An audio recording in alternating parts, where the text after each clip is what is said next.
Waalaikumsalam warahmatullahi wabarakatuh. Belum ada yang masuk pertanyaan? Baik, saya teruskan ini ya. Pertanyaan Anda, bagaimana caranya agar iman saya tidak naik turun? Pertanyaan saya, kenapa iman antum naik turun? Iman orang bisa stabil, iman antum naik turun. Kenapa? Baik, antum keluarkan kitab Sahih Al-Bukhari di jilid yang pertama. Namanya Kitabul Iman. Di situ ada 57 hadis yang bisa membantu antum dengan izin Allah menaikkan iman dan menjaga supaya tidak turun. Buka kitab Imam Al-Bukhari, namanya Al-Jami As-Sahih Al-Musnad Al-Mukhtasar min umuri Rasulullah sallallahu alaihi wasallam wa sunanihi wa ayyamihi. Disingkat dengan Sahih Al-Bukhari. Jilid yang pertama, bab yang pertama, kalau Kitabul Iman ada 97 pembahasan, cari pembahasan pertama. Di situ ada 57 hadis. Pelajari dengan baik. Ya. Kalau ingin ikut kajiannya, kami sampaikan di Masjid Al-Ittihad Kayurijin setiap pekan pertama jam 10. Itu kajian Sahih Al-Bukhari. Kita masih di dalam pembahasan kitab Al-Iman. Singkatnya begini, di antara sekian hadis itu ada kalimat yang sangat menarik. Lihat kalimat nabinya. Al-imanu yazidu wa yantaqus. Iman itu kadang naik bertambah, kadang turun berkurang. Lihat rumusnya. Yazidu bitta'ah. Dia akan naik bertambah dengan banyak mengerjakan ketaatan. Jadi kalau teman-teman ingin menguat imannya, antum tingkatkan ketaatan kepada Allah. Bentuk ketaatan itu amal saleh. Orang lain salat fardu, antum tambah salat sunnah. Orang lain berjamaah di rumah, antum berjamaah di masjid. Orang lain baca 1 ayat, antum 10 ayat. Orang lain 10 ayat, antum 1 juz. Orang lain sedekah 1000, antum 100.000. Macam-macam, kumpulkan. Nanti akan terjadi suasana kenikmatan iman. Dulu, maaf, ketinggalan salat fardu, perasaan biasa. Sekarang, tertinggal salat sunnah, Anda bisa gelisah. Subuh 4.30, antum bangun jam 4 lewat 25, bisa nangis antum.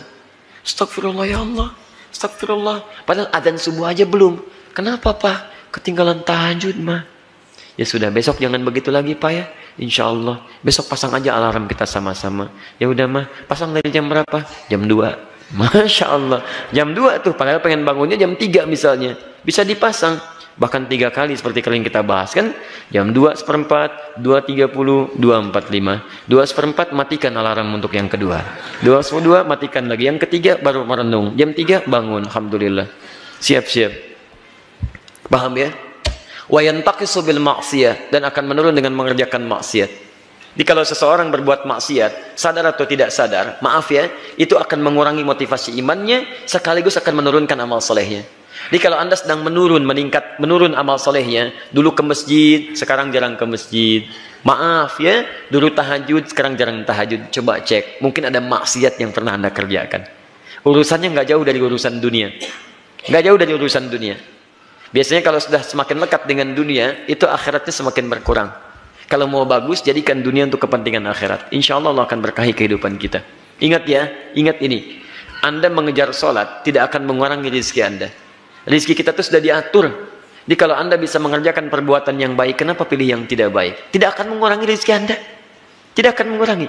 Saya sering sampaikan rumus jadi Quran surah 53 misalnya ayat 48. Wa annahu wa agna wa aqna. Dia Allah akan menjadikan antum kaya atau cukup.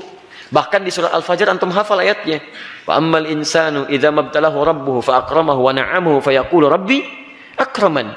Wa amma idza mabtalahu fa qadara alaihi rizqahu fa yaqulu rabbi hanan. Lihat, pertama Allah tambah rizkinya. Lawan dari tambah apa? Bukan. Kalau kurang itu bahasa manusia. Bahasa Quran, cukup faqadara alaihi rizqahu. Kami cukupkan rizkinya. Sifat Allah itu nggak akan mengurangi rizki. Sifat Allah itu mencukupkan rizki. Yang menjadikan kurang itu antum yang tidak pernah merasa cukup dengan rizki yang Allah berikan. Kenapa tidak merasa cukup? Karena kurang dekat dengan Allah. Banyak maksiatnya, banyak dunianya. Itu yang menjadikan nggak pernah cukup. Kalau antum selalu merasa cukup, akan dibantu oleh Allah. Nyaman hidupnya. Makanya pada yang pertama, Rabbnya disebutkan. Karena ketika Allah menambah, itu sifat Allah. Tapi ketika dicukupkan, Allah tidak cantumkan kalimat Rabbnya. Wa amma idza mabtalahu faqadara alaihi. Kalimat Rabbnya dibuang. Kenapa dibuang? Karena sifat Allah berkeinginan selalu menambah. Kalaupun kurang, itu perasaan antum. Karena Allah tidak pernah mengurangi rezeki seorang hamba. Makanya jangan sampai Anda menyebut, ya Allah kenapa engkau kurangi rezeki saya? Bukan saya yang kurangi, kamu yang nggak pernah merasa cukup. Paham? Jadi sebetulnya kalau kita merasa cukup, enak Pak. Dibantu oleh Allah, hidupnya ringan. mau berangkat, gak punya mobil, biasa aja, tunjuk begini, mobil berhenti, masya Allah, ringan dia, ringan.